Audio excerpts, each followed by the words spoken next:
6.2 प्रश्नावली कर रहे थे हम लोग, जिसमें पहला क्वेश्चन हमने किया था। सेकंड नंबर का क्वेश्चन दिया हुआ है कि यदि सेकंड बताएं कि थर्ड बताएं? सेकंड थर्ड दोनों बोल रहे हो, चलो देख लेते हैं। ए बी समानांतर है सी डी के, ए बी रेखा जो है वो सी डी के समानांतर दिया है और दिया है सी डी समानांतर है ई एफ के, ठीक है। y अनुपात z बराबर 3:7 है। y और z का जो अनुपात है वो क्या है? 3:7 है।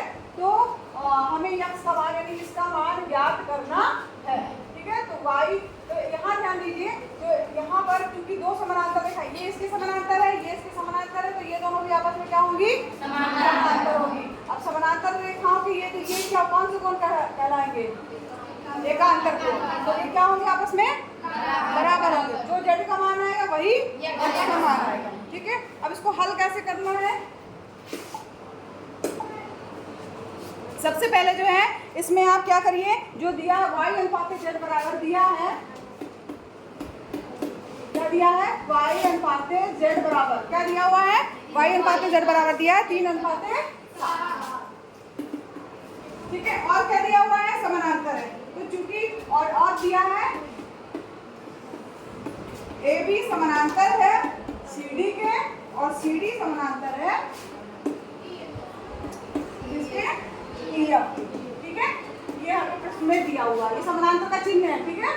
इसको पढ़ते हैं कि समानांतर। और तो यहाँ पर जो पहला जो दिया है y अपॉन z बराबर क्या हो जाएगा? 3/7, ठीक है। तो y बराबर क्या हो जाएगा? 3/7 इंटू z। y बराबर का z को इधर ले जाएंगे तो ये हो गया हमारा पहला एक तरह से आया समीकरण। अब यहाँ पर देखो, चूंकि समानांतर जैसे मैंने बताया चित्र में ही, ये x कोण तो है z के बराबर होगा क्योंकि ये आपस में समानांतर होंगी, ठीक है। तो यहाँ पर क्या हो जाएगा? चूंकि ए बी समानांतर है सी डी के और सी डी समानांतर है ई एफ के, इसलिए क्या हो जाएगा? ए बी समानांतर होगा ई एफ के। समझ में आया क्यों? क्योंकि दो समानांतर रेखाएं अगर एक दूसरे के समानांतर है तो वो आपस में भी परस्पर भी क्या होती है? समानांतर होती है। यहाँ पर उसमें एक उल्लेख करना जरूरी है, लिख देंगे आप लोग, ठीक है। अब चूंकि ये दोनों समानांतर है तो संगत कोण बराबर होंगे, तो इसका मतलब क्या हुआ? एंगल x बराबर क्या हो जाएगा? एंगल x बराबर हो जाएगा एंगल z के, ठीक है। क्योंकि एकांतर कोण है।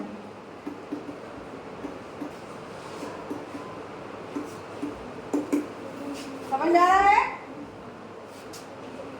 यहाँ तक तो समझ में आया ना? कुछ नहीं किया, केवल इसमें बटे वाले को इधर कर दिया और बता दिया कि x और z जो है एकांतर कोण है, इसलिए आपस में क्या होंगे? बराबर होंगे। अब यहाँ पर देखिए, चूंकि चित्र को ध्यान से देखिए, अब ये चूंकि क्या है? x और y, ये x और y क्या हो जाएंगे? ये अंतः कोण, और अंतः कोणों का योगफल कितना होता है? 180, ठीक है। तो हम x प्लस y बराबर क्या लिख सकते हैं? 180। तो यहाँ इसी के आगे लिखिएगा angle x plus angle y बराबर 180, ठीक। अब यहाँ पर देखो हमने क्या चीज देखा है कि y बराबर क्या दिया? 3/7 इंटू z, और x बराबर क्या दिया है? z। यही दोनों मान हम रख देंगे। x की जगह क्या रखेंगे? z, और y की जगह क्या रखेंगे? 3/7 इंटू z बराबर 180। समझ में आ रहा है? समझ में आया सबको? बोलो भाई, x का मान हमने z रख दिया है, y का मान ये रख दिया। कहाँ से आया है? क्योंकि x बराबर z है और y बराबर ये है, ठीक। यही मान हमने 1 और 2 का मान दिया, इसको 2 बना लो मान लो, और यहाँ पे लिख दो 1 और 2 का मान रखने पर, 1 और 2 से मान रखने पर, ठीक है। चल, अब z में आ गया, अब हम z की वैल्यू प्राप्त हो जाएगी। तो ये क्या हो जाएगा? एलसीएम ले लीजिए, तो क्या हो जाएगा? 7z प्लस 3z बटे 7 बराबर 180, ठीक। 7 3 10z बराबर हो जाएगा 180 गुणे 7। z बराबर क्या हो जाएगा? 180 गुणे 7 बटे 10। z बराबर क्या हो जाएगा? 18 को गुणा 7 से करेंगे कितना हो जाएगा? 126।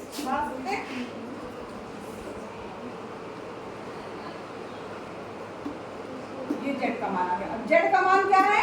क्योंकि z बराबर है किसके? x के, तो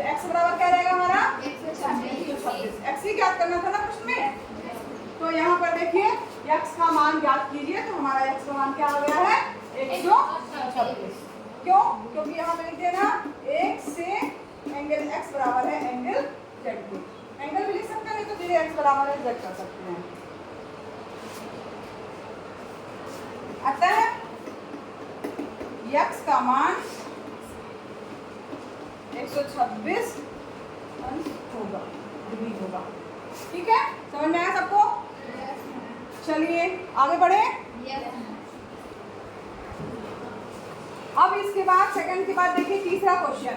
यहाँ पर इसको थोड़ा सा समझना हो तो समझ लीजिए, समझने से ही आ जाएगा आपको। आकृति दी गई है और उसमें दिया गया है AB जो है किसके समानांतर है CD। ठीक है, और एक चीज और दिया है EF लंब है CD पर। EF यानी ये वाली भुजा जो है वो इस पर लंब है। लंब है इसका मतलब ये डिग्री कितना हो जाएगा 90। ठीक है, ये एंगल कितना हो जाएगा 90 अंश हो जाएगा।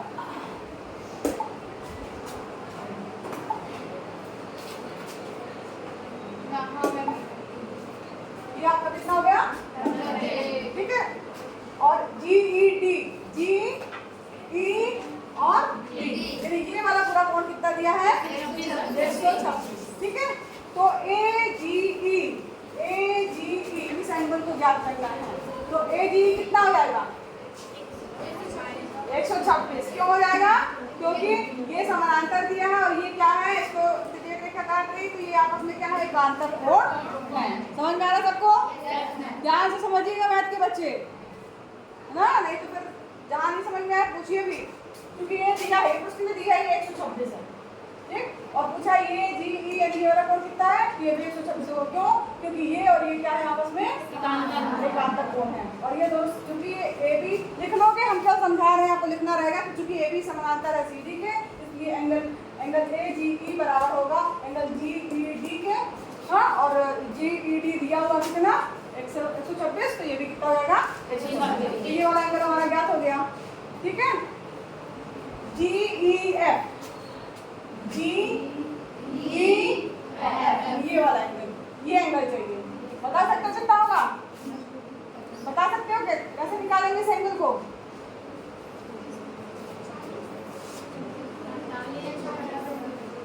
बताइए। अरे बहुत आसान है बेटा, ये पूरा दिया है 126, ये दिया है 90। 126 में से 90 घटा दो, जो आया 36 आ रहा है पक्का, तो 36 डिग्री हो गया। ठीक है, अब इसके बाद देखो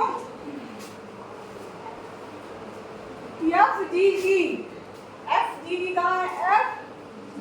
FGE यानी इस एंगल को पूछा है। ये बता सकते हो कितना?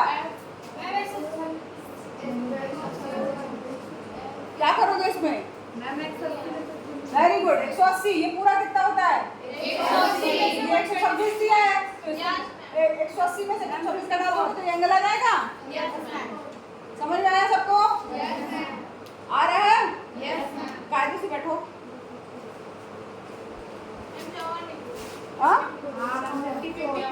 54, तो ये आ गया आपका 54। कौन सा ये वाला 54? समझ में भी आ गया? चलो, तो इसको लिखना बस रहेगा, आप लोग लिख लोगे। आगे बढ़ते हैं।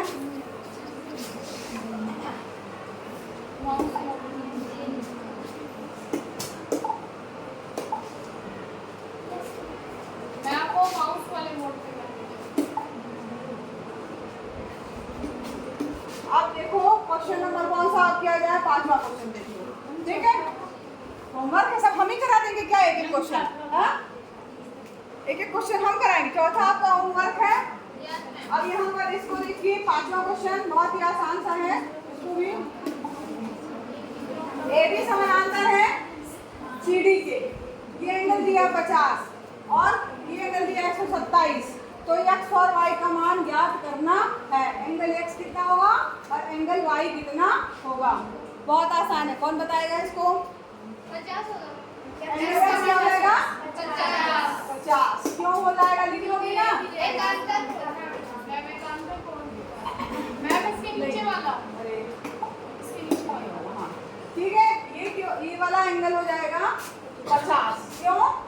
क्योंकि ये समानांतर है, लिखोगे करोगे क्या, ए बी समानांतर है सी डी के, इसलिए एंगल ए बी क्यू बराबर होगा पी क्यू आर के, और ए पी क्यू कितना दिया हुआ है 50, इसलिए ये वाला कोण भी कितना हो जाएगा 50। और वाई कैसे ज्ञात करोगे? मैम त्रिभुज के अंतःकोणों का योग 180 डिग्री होता है, वो मैम 180 में से 127 माइनस करके वो मैम उस साइड का आर निकाल लेंगे। नहीं, देखो ये भी समानांतर रेखा है तो ठीक है, और ये एक तिर्यक रेखा है, तो ये एकांतर कोण है, ये बराबर होंगे, तो ये बराबर होंगे इसके, यानी 50 प्लस वाई बराबर हो जाएगा 127 के, तो वाई बराबर क्या जाएगा 127 माइनस 50, 130 मैम 127 से तो 50 घटाओ, हाँ 77, ठीक है, समझ में आया? देखो बस इसमें दोनों में एकांतर कोण की लगभग से लग रही है, ये और ये बराबर एकांतर कोण है, और ये बराबर, क्योंकि ये एकांतर कोण है। अब एकांतर कोण है 50 प्लस वाई बराबर हो जाएगा, ये वाला 50 प्लस वाई बराबर हो जाएगा 127 के, तो वाई बराबर क्या जाएगा 127 माइनस 50, यानी कितना हो जाएगा 77। चलिए आ गया समझ में? ठीक है, बस अब छठवां क्वेश्चन आपका होमवर्क है, 2 क्वेश्चन केवल होमवर्क दिए गए हैं, ठीक।